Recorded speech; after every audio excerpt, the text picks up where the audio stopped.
তো বন্ধুরা চলবে নাকি? যা গরম পড়েছে এই স্কুল থেকে আসার সময় এই যে মেয়ে কিনে আনলো বলতে মেয়ে জেদ করলো বলে কিনে আনলাম আর কি।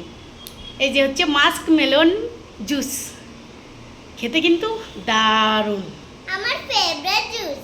তাই তো ভেবেছিলাম আমি খাবো না, তো 20 টাকার ওখানে খেলে 1 গ্লাস হয়, আর এখানে দেখো বাড়িতে আনলাম 2 গ্লাস হয়ে গেছে। তো একটু খেয়ে নিই অল্প একটু।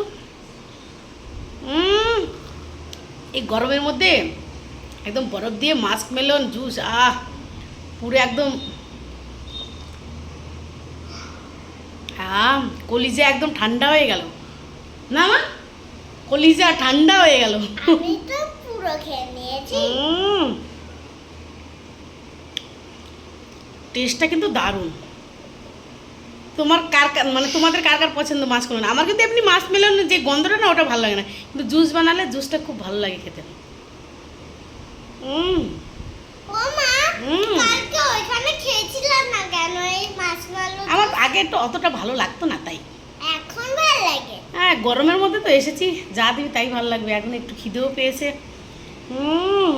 আমার তো শেষই হয়ে গেল। চলো বাই, আমার স্লাইমটা বাই করে দাও, বাই। এই দেখো স্লাইম। তাই বাই করো, বাই। বাই। সবাই ভালো থেকো। সবাই ভালো থাকো। আমাদের ভিডিওটা আমাদের ভিডিওটা লাইক করে দিও। লাইক করে দিও। আর কি করবে? কমেন্ট করবে না? কমেন্ট করবে। চলো বাই।